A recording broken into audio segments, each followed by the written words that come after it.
Hello నేను విశేషరావు. కవిత పాలన అంటే ఎలా ఉండాలో తెలుసా? అమ్మ పాలన. అమ్మ ఏ విధంగా బిడ్డలను చూసుకుంటుందో అలా చూసుకోవాలి పరిపాలన అంటే అని చెప్పి కవిత చెప్తూ ఉన్నారు. అంతేకాదు ఆవిడ కేసీఆర్ని వ్యతిరేకిస్తూ ఉన్నారు.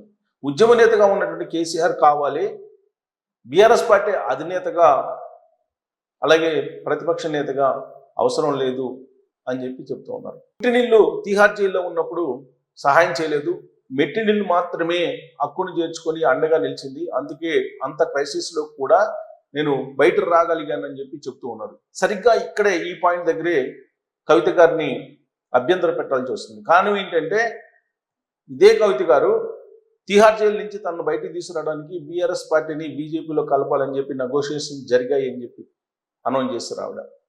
అంటే కవిత కోసం బీఆర్ఎస్ పార్టీనే తాకట్టు పెట్టేందుకు కేసీఆర్ గారు సిద్ధమయ్యారంటే తన బిడ్డని తిహార్ జైలు నుంచి బయటికి తీసుకురా వచ్చేటువంటి ప్రయత్నం చేశారనేది ఆవిడే చెప్పారు. కానీ ఇప్పుడు ఏమంటున్నారు ఆవిడ? పుట్టినీళ్ళు పట్టించుకోవట్లేదు, తిహార్ జైల్లో తాను ఉన్నప్పుడు కేవలం మెట్టినీళ్ళు వాళ్ళు మాత్రమే అండగా ఉన్నారు, కుటుంబ సభ్యులు అండగా ఉంటే ఎంత సమస్యనైనా అధిగమించవచ్చు అని చెప్పి ఆవిడ చెప్తూ ఉన్నారు. అంటే ఆవిడ గతంలో చెప్పిన దానికి ఇప్పుడు చెప్పిన దానికి కాంట్రడిక్షన్ కనిపిస్తూ ఉంది.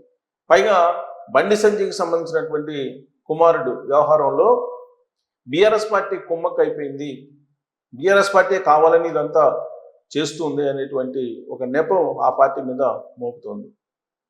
సో కాంగ్రెస్ పార్టీ తోటి ఆవిడ నడవాలనుకుంటున్నారా, లేదంటే కాంగ్రెస్ పార్టీ తోటి ఆవిడ ఉండాలనుకుంటున్నారా, లేదంటే బీజేపీ తోటి ఉండాలనుకుంటున్నారా? ఇవన్నీ చాలా చర్చనీయాంశంగా ఉంది.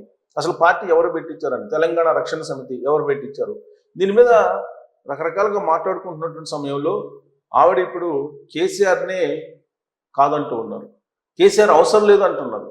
తన తండ్రి కేసీఆర్ని ఉద్యమ నేతగా మాత్రమే చూడాలనుకుంటున్నాను తప్పితే ఆయన్ని సీఎంగా కానీ ప్రతిపక్ష నాయకుడిగా కానీ బీఆర్ఎస్ పార్టీ అధినేతగా కానీ తాను చూడాలనుకోవట్లేదని చెప్పి ఆవిడ చెప్పడం అనేది ఏ దిశగా రాజకీయాన్ని ఆవిడ తీసుకెళ్లాలనుకుంటున్నారు అనే దాని మీద మీరు కామెంట్ చేయొచ్చు. Thank you.